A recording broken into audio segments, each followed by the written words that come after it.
मित्रांनो, मुख्यमंत्री माझी लाडकी बहीण योजना सुरू करण्याबाबतचा जी-आर प्रसिद्ध करण्यात आलेला आहे.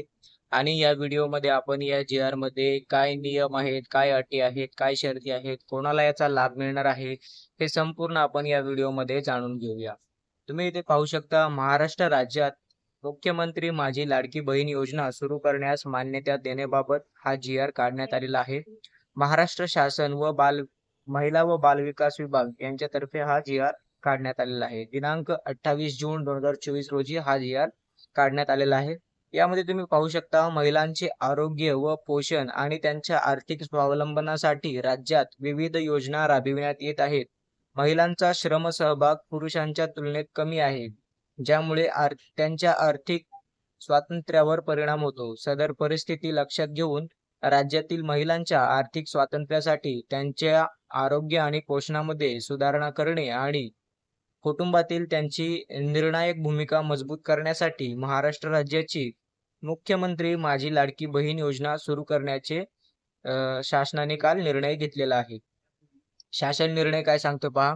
राज्यातील महिलांच्या आर्थिक स्वातंत्र्यासाठी त्यांच्या आरोग्य आणि पोषणामध्ये सुधारणा करणे आणि कुटुंबातील त्यांची निर्णायक भूमिका मजबूत करण्यासाठी महाराष्ट्र राज्याची मुख्यमंत्री माझी लाडकी बहीण योजना सुरू करण्यास मान्यता देण्यात आलेली आहे. या योजनेचे उद्देश काय असणार आहे इथे पहा. तर पहा, सगळ्यात पहिलं म्हणजे राज्यातील महिला व मुलींना पुरेशी सोयी सुविधा उपलब्ध करून रोजगार निर्मितीस चालना देणे हा याच्या मागचा उद्देश आहे. त्यांचे आर्थिक सामाजिक पुनर्वसन करणे हा एक त्यांचा उद्देश आहे. राज्यातील महिला स्वावलंबी आत्मनिर्भर करणे हा एक उद्देश आहे.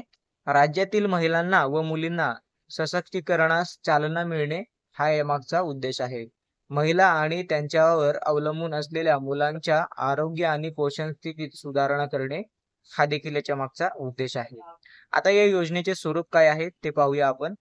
पात्रता व कालावधी दरम्यान प्रत्येक पात्र महिलेला तिच्या स्वतःच्या आधार लिंक केलेल्या थेट लाभ हस्तांतरण, डायरेक्ट बेनिफिट ट्रान्सफर म्हणजेच तुमच्या आधार कार्डला जे बँक अकाउंट लिंक असेल त्यामध्ये तुम्हाला प्रत्येक महिन्याला 1,500 रुपये इतकी रक्कम दिली जाईल. तसेच केंद्र किंवा राज्य शासनाच्या अन्य आर्थिक लाभाच्या योजनेद्वारे रुपये 1,500 पेक्षा कमी लाभ घेत असेल तर फरकाची रक्कम या योजनेद्वारे पात्र महिलेस देण्यात येईल.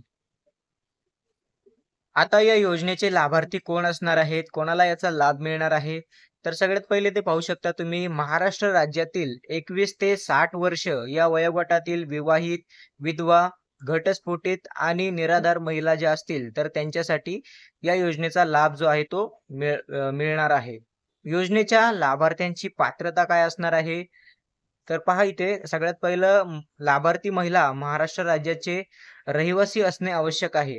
तुमच्याकडे रहिवासी प्रमाणपत्र असणं गरजेचं आहे महाराष्ट्र राज्याचं. त्यानंतर राज्यातील विवाहित, विधवा, घटस्फोटित आणि निराधार महिला किमान वयाची 21 वर्षे पूर्ण कमाल व वयाची 60 वर्ष पूर्ण होईपर्यंत, 21 वर्ष तुमचं वय कंप्लीट असणं गरजेचं आहे व 60 वर्षापर्यंत या योजनेचा लाभ तुम्हाला मिळणार आहे. सदर योजनेअंतर्गत लाभ घेण्यासाठी अर्ज करणाऱ्या लाभार्थ्याचे बँक खाते असणे आवश्यक आहे. तर तुमचं एक बँक खातं इथे असणं आवश्यक आहे. लाभार्थी कुटुंबाचे वार्षिक उत्पन्न रक्कम 2.5 लाखांपेक्षा जास्त नसावे. 2.5 लाखांपेक्षा कमी उत्पन्न असलेल्या महिला यासाठी पात्र असणार आहेत. अपात्र कोण असणार आहे ते पहा. ज्यांच्या कुटुंबाचे एकत्रित वार्षिक उत्पन्न 2.5 लाख रुपयांपेक्षा जास्त आहे तर ते इथे पात्र नसणार आहेत. ज्यांच्या कुटुंबातील सदस्य आयकरदाता आहेत म्हणजेच इन्कम टॅक्स भरत आहेत तर त्या महिला इथे पात्र राहणार नाहीयेत. ज्यांच्या कुटुंबातील सदस्य नियमित कायम कर्मचारी, कंत्राटी कर्मचारी म्हणून सरकारी विभागात किंवा उपक्रमात किंवा मंडळात, भारत सरकार किंवा राज्य शासनाच्या स्थानिक संस्थेमध्ये कामाला आहेत किंवा सेवानिवृत्तीनंतर पेन्शन घेत आहेत, परंतु बाह्य यंत्रणाद्वारे कार्यरत असलेले तथा स्वयंसेवी कामगार आणि कर्मचारी हे जे आहेत ते इथे अपात्र ठरणार आहेत. सदर लाभार्थी महिलेने शासनाच्या इतर विभागामार्फत राबविण्यात येणाऱ्या आर्थिक योजनेद्वारे रुपये 1,500 पेक्षा जास्त लाभ घेतला असेल तर त्या देखील इथे अपात्र ठरणार आहेत. ज्यांच्या कुटुंबातील सदस्य विद्यमान किंवा माजी खासदार किंवा आमदार आहेत त्या देखील इथे अपात्र ठरणार आहेत. ज्यांच्या कुटुंबातील सदस्य भारत सरकार किंवा राज्य सरकारच्या बोर्ड किंवा कॉर्पोरेशन किंवा बोर्ड उपक्रमाचे अध्यक्ष किंवा उपाध्यक्ष संचालक सदस्य आहेत ते देखील इथे या योजनेसाठी अपात्र ठरणार आहेत. ज्यांच्या कुटुंबातील सदस्यांची संयुक्तपणे 5 एकरपेक्षा जास्त शेतजमीन आहे ते इथे अपात्र ठरणार आहेत. ज्यांच्याकडे चारचाकी वाहने ट्रॅक्टर वगळून जर चारचाकी वाहने असतील तर त्यांच्या कुटुंबातील सदस्यांच्या नावावर नोंदणीकृत आहेत ते इथे अपात्र ठरणार आहेत. सदर योजनेच्या पात्रता व अपात्रता निकषांमध्ये सुधारणा करण्याची आवश्यकता असल्यास नियोजन व वित्त विभागाने अभिप्राय घेऊन शासन मान्यतेने कार्यवाही करण्यात येईल. यानंतर आता आपण बघूया सदर योजनेमध्ये लाभ मिळण्याकरिता खालीलप्रमाणे कागदपत्रे तुम्हाला आवश्यक आहेत. तर कोणकोणती कागदपत्रे आहेत ते इथे पहा. सगळ्यात पहिलं कागदपत्र म्हणजे तुम्हाला योजनेच्या लाभासाठी ऑनलाईन अर्ज जो आहे तो भरायचा आहे. थोड्याच दिवसामध्ये याचा ऑनलाईन अर्ज करण्यासाठी लिंक उपलब्ध होईल. लिंक उपलब्ध झाल्यानंतर याचा ऑनलाईन फॉर्म कसा भरायचा याचा व्हिडिओ देखील आपल्या चॅनलवरती नक्की पब्लिश केला जाईल. तर त्यासाठी आपले चॅनल सबस्क्राईब करून ठेवा. त्यानंतर दुसरं महत्त्वाचं डॉक्युमेंट म्हणजे लाभार्थ्याचं आधार कार्ड, म्हणजे जी काही महिला अर्ज करणार आहे त्यांचं आधार कार्ड असणं गरजेचं आहे. त्यानंतर तिसरं महत्त्वाचं डॉक्युमेंट महाराष्ट्र राज्याचे अधिवास प्रमाणपत्र, म्हणजेच तुमचं डोमासाईल सर्टिफिकेट महाराष्ट्र राज्याचं बनलेलं पाहिजे. जर तुमचं बनलेलं नसेल तर तुम्ही ते लवकरात लवकर बनवून घ्यायचं आहे. महाराष्ट्र राज्यातील जन्म दाखला किंवा मग अधिवास प्रमाणपत्र दोनपैकी एक तुम्हाला द्यायचं आहे. त्यानंतर सक्षम प्राधिकारी यांनी दिलेला कुटुंब प्रमुखांचा उत्पन्नाचा दाखला, जे काही तुमचे कुटुंब प्रमुख आहेत त्यांचा 2.5 लाखांपर्यंतचा उत्पन्नाचा दाखला असेल तर चालेल व त्यापेक्षा कमीचा. त्यानंतर बँक खाते पासबुकच्या पहिल्या पानाची छायांकित प्रत, तर यामध्ये तुम्हाला तुमचं एक स्वतःचं बँक अकाउंट पाहिजे व ते आधार कार्डशी लिंक पाहिजे. त्यानंतर पासपोर्ट आकाराचा एक फोटो लागणार आहे. तसेच तुम्हाला रेशन कार्ड इथे लागणार आहे. सदर योजनेच्या अटी व शर्तीचे पालन करण्याबाबतचे हमीपत्र तुम्हाला फॉर्म सोबत जोडून द्यायचे आहे. आता यामध्ये जे काही लाभार्थी असतील तर त्यांची निवड कशी केली जाते ते इथे पाहू शकता तुम्ही. मुख्यमंत्री माझी लाडकी बहीण योजनेच्या लाभार्थ्यांची पात्रता अंगणवाडी सेविका, पर्यवेक्षिका, मुख्य सेविका, सेतू सुविधा केंद्र, ग्रामपंचायत, ग्रामसेवक, वार्ड अधिकारी यांनी खातरजमा करून ऑनलाईन प्रमाणित केल्यानंतर लाभार्थ्यांचा अर्ज हा सक्षम अधिकारी यांच्याकडे सादर करावा.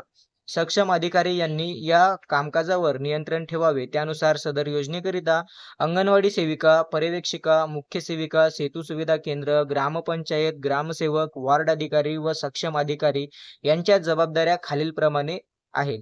तर इथे तुम्ही पाहू शकता ग्रामीण भाग, त्यानंतर नागरी भाग म्हणजे शहरी भाग यांच्यासाठी जे काही इथे अधिकारी नेमून दिलेले आहेत त्यांच्याकडून तुम्हाला फॉर्म साक्षांकित करून घ्यायचा आहे व मंजूर करून घ्यायचा आहे. त्यानंतर नियंत्रण अधिकारी आयुक्त महिला व बालविकास महाराष्ट्र राज्य पुणे हे सदर योजनेसाठी नियंत्रण अधिकारी राहतील. तसेच आयुक्त एकात्मिक बाल विकास सेवा योजना नवी मुंबई हे सहनियंत्रण अधिकारी या योजनेसाठी राहतील. या योजनेची कार्यपद्धती कशी आहे तर पहा, सगळ्यात पहिल्यांदा अर्ज करण्याची प्रक्रिया. योजनेचा अर्ज हा पोर्टलद्वारे किंवा मोबाईल ॲपद्वारे किंवा सेतू सुविधा केंद्राद्वारे ऑनलाईन भरले जाऊ शकतात. त्यासाठी पुढील प्रक्रिया विहित केली आहे. पात्र महिलेस या योजनेसाठी ऑनलाईन अर्ज करता येणार आहेत. ज्या महिलेस ऑनलाईन अर्ज सादर करता येत नसेल त्यांच्यासाठी अर्ज भरण्याची सुविधा अंगणवाडी केंद्रात किंवा बालविकास प्रकल्प अधिकारी कार्यालयामध्ये, नागरी, ग्रामीण, आदिवासी, ग्रामपंचायत, वार्ड किंवा सेतू सुविधा केंद्र येथे उपलब्ध असतील.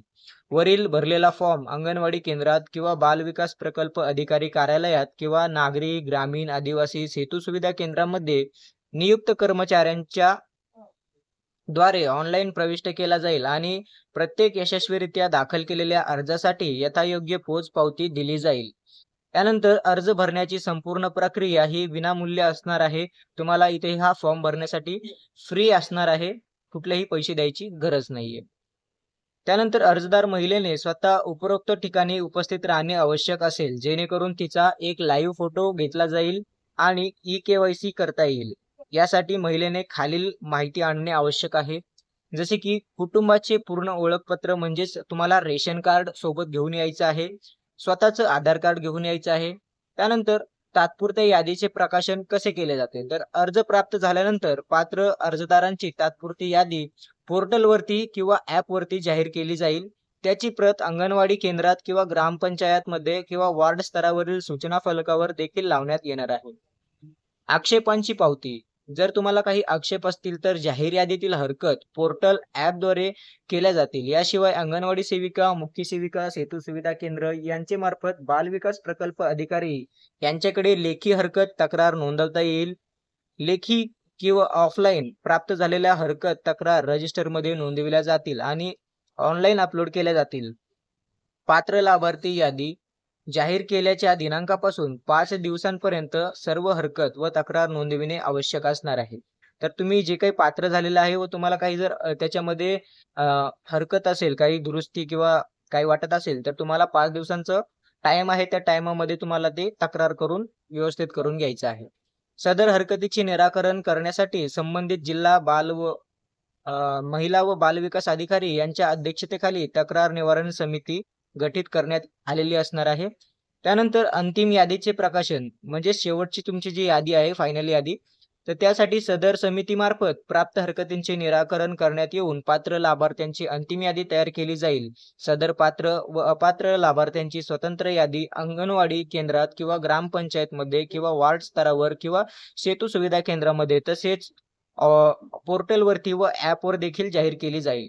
पात्र अंतिम यादीतील महिला मृत झाल्यास सदर महिलेचे नाव लाभार्थी यादीतून वगळण्यात येणार आहे. त्यानंतर लाभार्थ्याच्या रकमेचे वितरण कसे केले जाईल. प्रत्येक पात्र महिलेला तिच्या स्वतःच्या आधार लिंक केलेल्या थेट लाभ हस्तांतरण दिले जाणार आहे. सक्षम बँक खात्यात जिल्हा महिला व बाल विकास अधिकारी कार्यालयातर्फे रक्कम ही जमा केली जाणार आहे. तर तुमच्या आधार कार्डला जे काही बँक अकाउंट लिंक असणार आहे त्या अकाउंटमध्ये तुम्हाला महिन्याला 1,500 रुपये हे डायरेक्ट जमा केले जाणार आहेत. करून ठेवा. योजनेच्या अंमलबजावणीसाठी कालमर्यादा काय असणार आहे पहा. अर्ज प्राप्त करण्यास सुरुवात 1 जुलै 2024 पासून ही होणार आहे. अर्ज प्राप्त करण्याचा शेवटचा दिनांक हा 15 जुलै 2024 हा राहणार आहे. तात्पुरती यादी प्रकाशन दिनांक 16 जुलै 2024 रोजी ही तात्पुरती यादी प्रसिद्ध केली जाणार आहे. तात्पुरत्या यादीतील तक्रार किंवा हरकत काही नोंदवायची असेल तर 16 जुलै 2024 ते 20 जुलै 2024 हा टाइम देण्यात आलेला आहे. तक्रार हरकतींचे निराकरण करण्याचा कालावधी 21 जुलै 2024 ते 30 जुलै 2024 हा राहणार आहे. अंतिम यादी प्रकाशनाचा दिनांक 1 ऑगस्ट 2024 ला ही तुमची अंतिम यादी जाहीर केली जाणार आहे. त्यानंतर लाभार्थ्यांचे बँकेमध्ये ई-केवायसी करणे आवश्यक राहणार आहे. तर त्यासाठी तुम्हाला 10 ऑगस्ट 2024 ही डेट देण्यात आलेली आहे. लाभार्थी निधी हस्तांतरण हा 14 ऑगस्ट 2024 ला करण्यात येणार आहे. त्यानंतरच्या महिन्यात देय दिनांक प्रत्येक महिन्याच्या 15 तारखेपर्यंत तुम्हाला जो 1,500 रुपयांचा हप्ता जो आहे तो सुरू होणार आहे. उपरोक्त कालावधीनंतर या मोहिमेअंतर्गत नोंदणीबाबतच्या कार्यवाही संदर्भातील वेळोवेळी आवश्यक त्या सूचना देण्यात येतील. सदर योजनेच्या अंमलबजावणीमध्ये सुधारणा करण्याची आवश्यकता भासल्यास नवीन मार्गदर्शक सूचना निर्गमित करण्यात येतील. सदर योजनेच्या अंमलबजावणीसाठी मुख्यमंत्री जनकल्याण कक्ष यांचे सहकार्य घेण्यात येईल. सदर योजनेसाठी स्वतंत्र लेखाशीर्षक उपलब्ध होईपर्यंत या विभागाच्या लेख लाडकी या योजनेसाठी अस्तित्वात असलेल्या लेखाशीर्ष 2235 D 524 मध्ये उपलब्ध करून दिलेल्या तरतुदीनुसार खर्च भागविण्यात यावा. तर महत्त्वपूर्ण असा व्हिडिओ होता मित्रांनो. नक्कीच आपल्या महिलांना हा व्हिडिओ शेअर करा आणि या योजनेचा लाभ घ्या. जय हिंद, जय महाराष्ट्र.